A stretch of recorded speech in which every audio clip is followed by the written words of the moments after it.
Listen, before we jump in, I want to tell you about our free program that you can sign up for. We know that great men aren't born, they are built.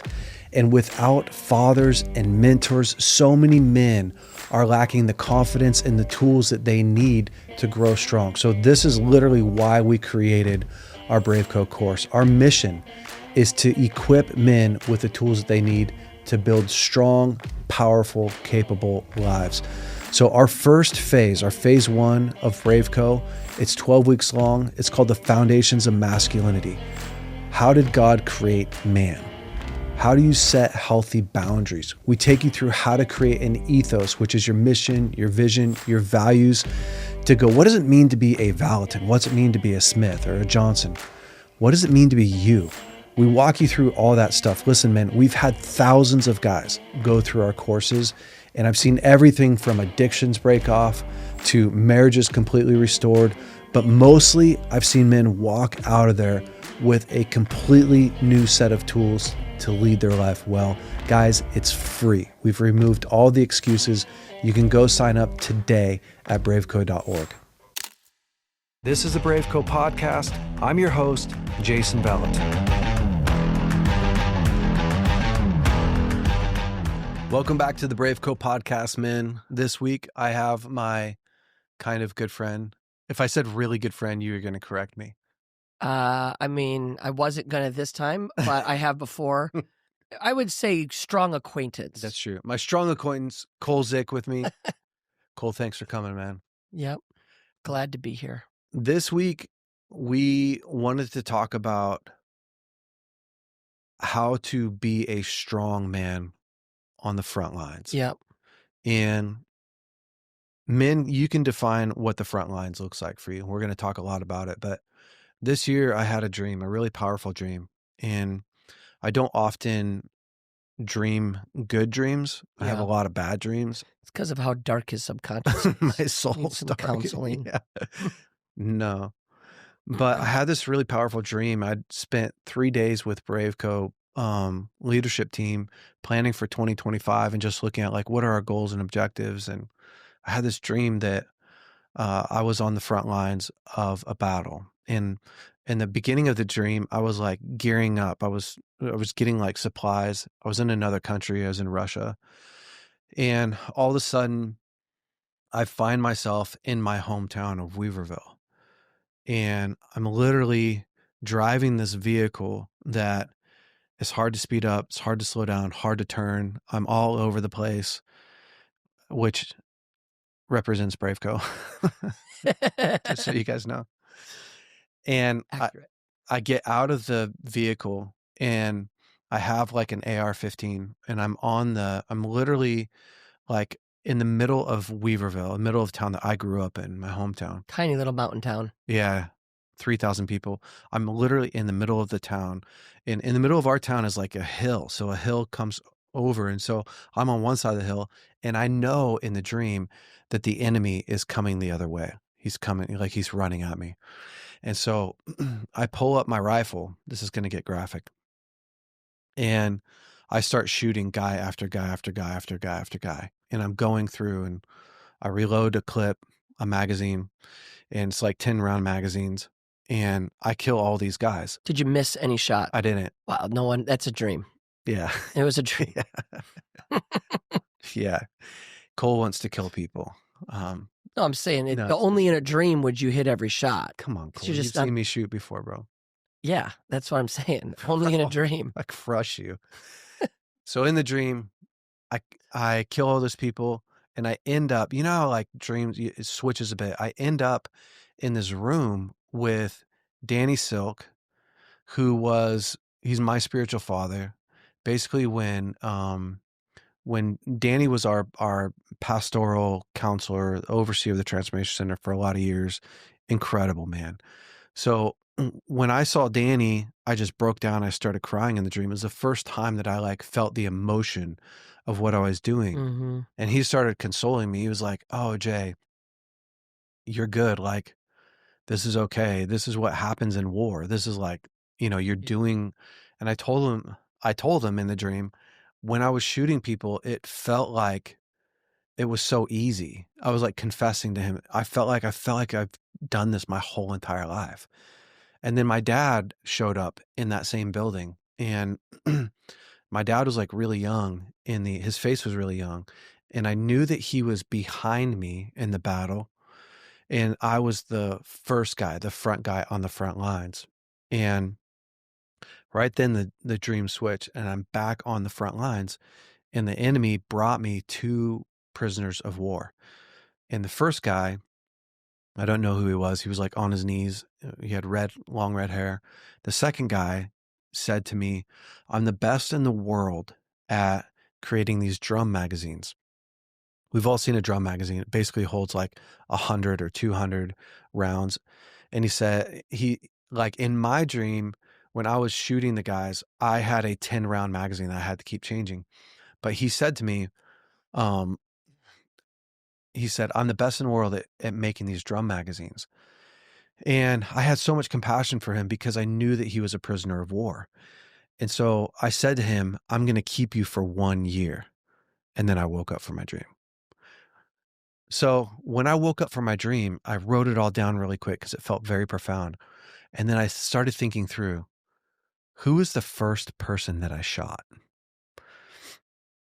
The first person that I shot was a pastor, an old pastor friend of mine who had been leading a church. He fell into an affair and left his wife, married the woman that he was having an affair with. And I realized right then that God was confirming with me the target that we had set for BraveCo. We had set this target the day before for BraveCo that we really want to help the men that are on the front lines. We really want to help the leaders, the pastors, the men who are leading men. Like those are the men that we're supposed to be targeting.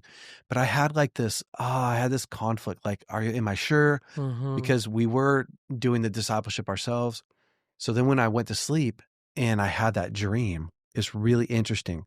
The first guy that I shot was this pastor, and he was being like belligerent and he was yelling and and bam. And in the dream, it was like God was confirming to me, the target are these men, these pastors that are on the front lines. They're leading. They have tons of pressure. In the other targets, so just so that you guys are tracking, it wasn't like God was showing me, I'm going to kill people. He was showing me like, go kill all the pastors that have turned. He was showing me, these are your targets that you need to be aiming at. Yeah.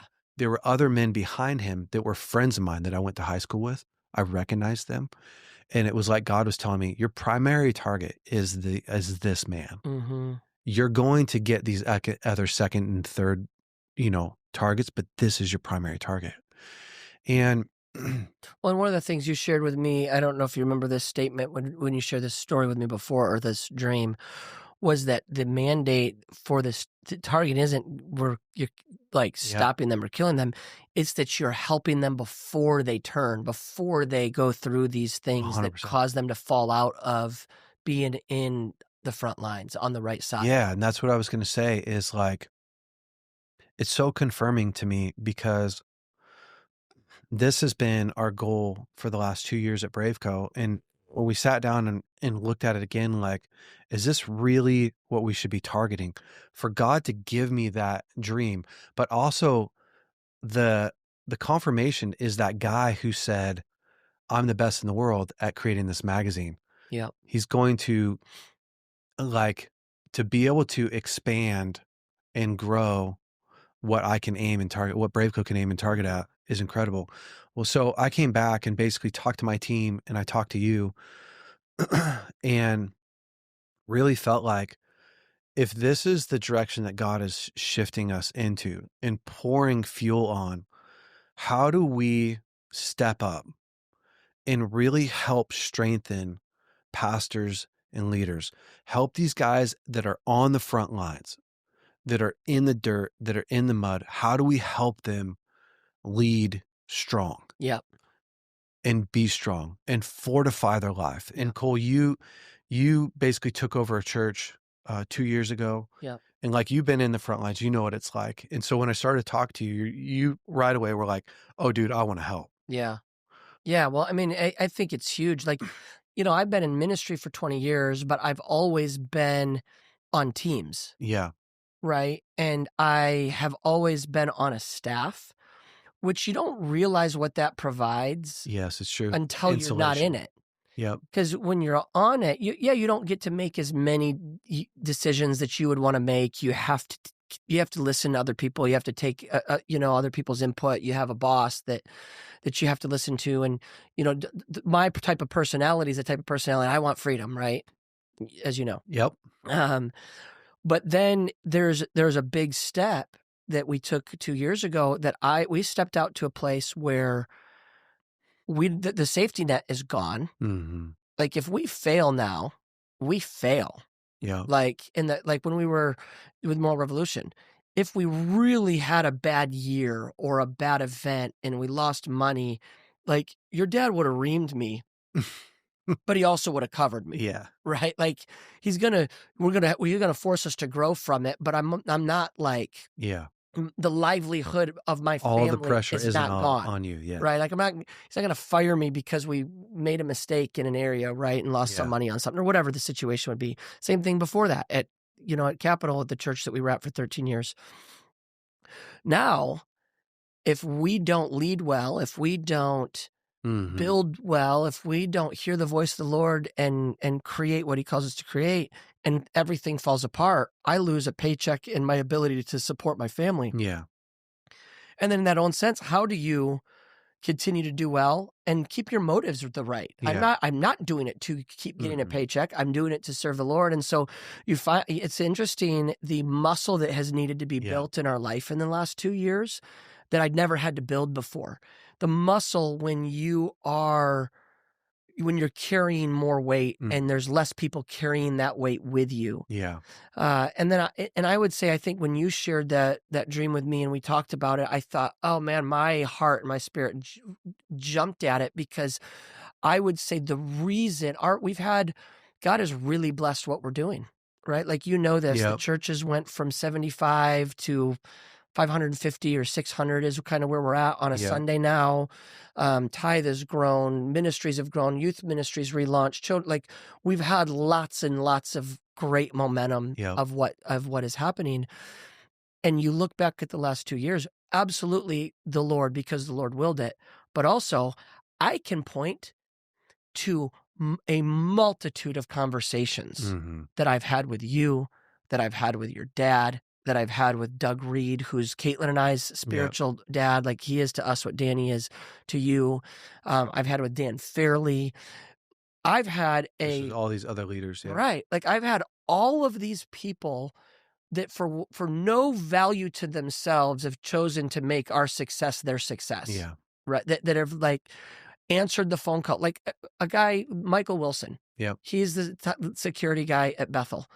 I have had multiple times where I've had to call Michael and get advice, get help. He even sent us a security guy for 3 weeks in a row when we thought we had a concern on a Sunday. That's awesome. Right? Like when I look back at these last 2 years, absolutely God has moved, but God has used people to prevent us from becoming an island, and that shared strength Yeah. is why our church is where we're at right now. It's why Caitlin and I haven't fallen off of an island relationally. It's why we've had emotional strength to show up to a Sunday when things are tough. It's why.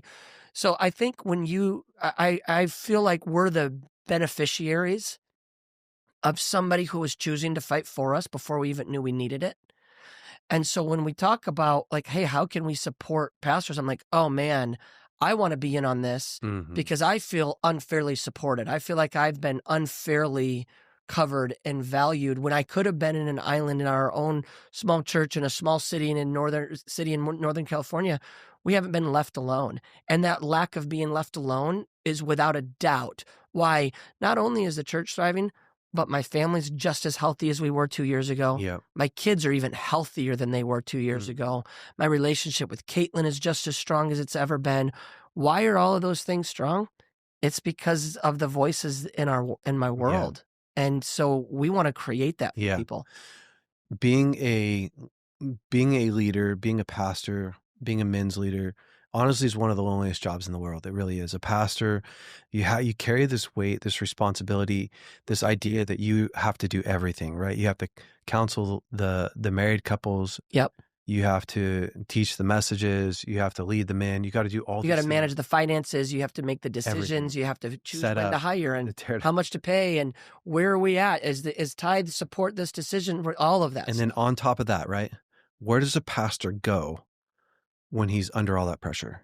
Who does he go to? Who does he get to go and say, man, I'm in so much pressure. I don't know how to solve this thing, or I'm struggling with this temptation over here, or man, my wife and I are having a hard time. Pastors aren't allowed to have a hard time with their wife. Or your kid's having a hard time and you don't know how to solve a problem with a child.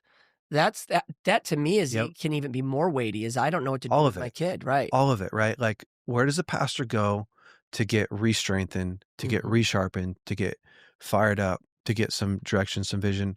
You know, my goal isn't to teach a pastor how to teach on Sunday. My goal isn't to teach him how to prepare a sermon. My goal isn't to teach him how to set up his church in a way that's going to draw more people in. All those things are helpful.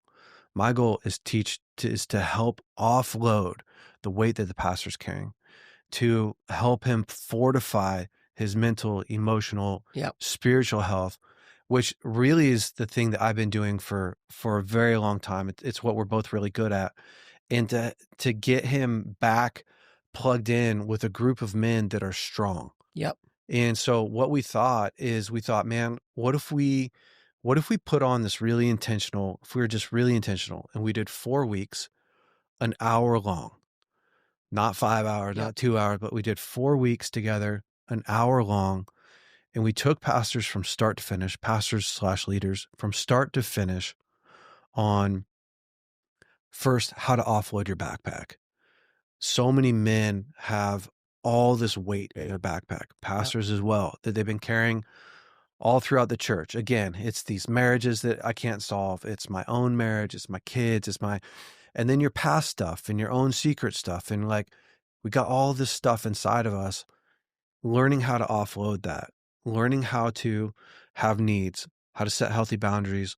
We're going to go to the next level of this stuff. A lot of people know this in theory, but again, this is one of the areas that we want to help give you guys some really strong, powerful tools, as well as connection to other strong leaders and men. And so we're starting May 8th. Yep. Well, and as we kind of put this together, it does model after what we're only 2 years into being lead pastors. So there's lots of opportunity for plenty of massive failure still. It's not like we've been doing this a long time.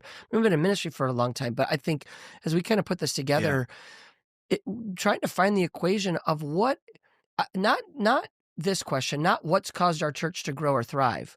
I would say that when we put this together, the big question was, what's caused my family to be healthy while our church has grown and thrive? Because I would say that's the bigger thing for me. I think the fact that we're 2 years into a church that has grown by 1,000% almost, right? Like it's a massive growth, whatever I don't know what the real percentage is, but whatever it is.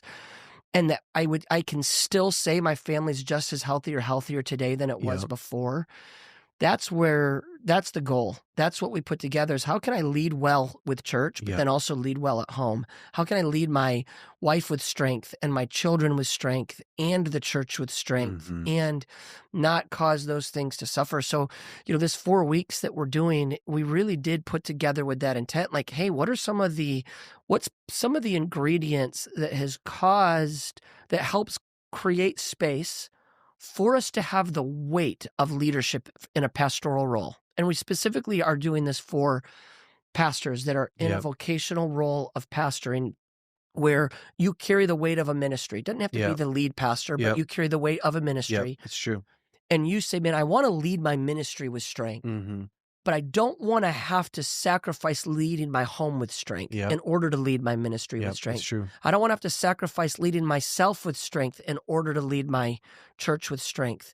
And I would say Kate and I are far from having that figured out, but I will say what we do well is relationship. Like what we have done well, and that's been our saving grace. Our strength has been the strength of others.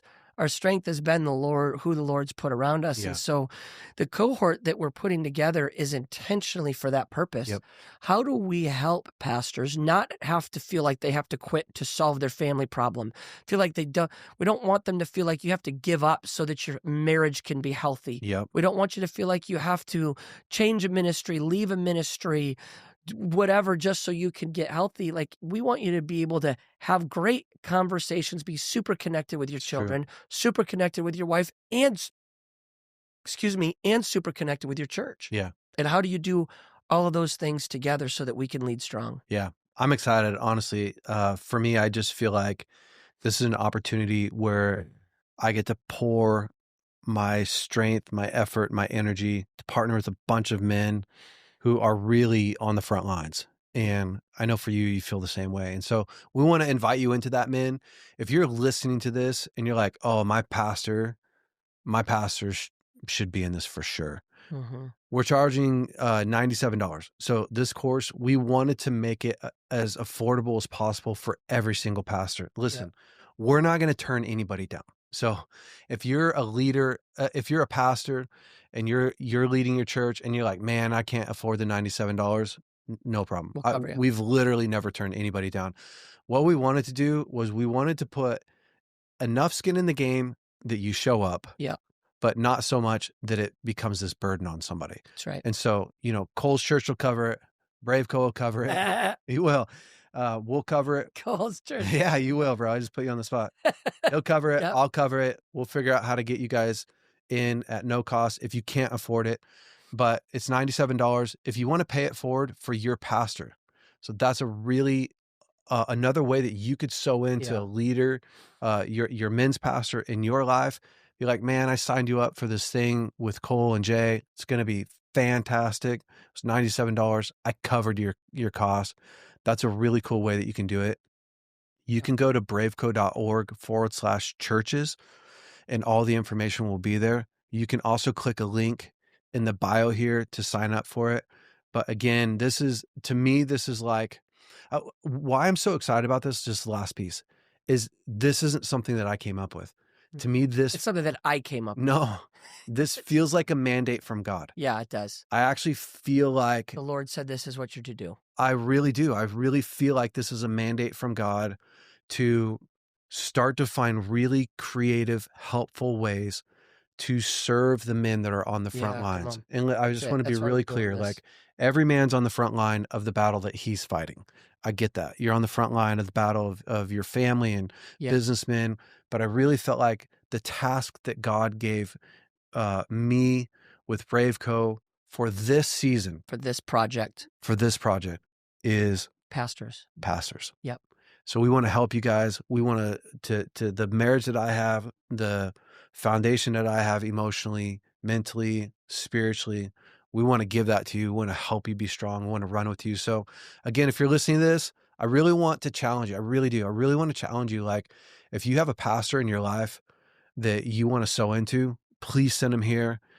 Send him this podcast, send him the link to sign up, encourage him to do it. We'd love to get a couple hundred pastors in it and to be helping them. But anything else? No, that's it. I'm excited about this, you guys. I think it's critical. It's necessary. So much stuff out there, like on how to build a bigger ministry, how to lead, how to confront, all important things. Very few stuff about the emotional and mental health of the pastor to help sustain them for the long term. And that's our intent with this. It's true.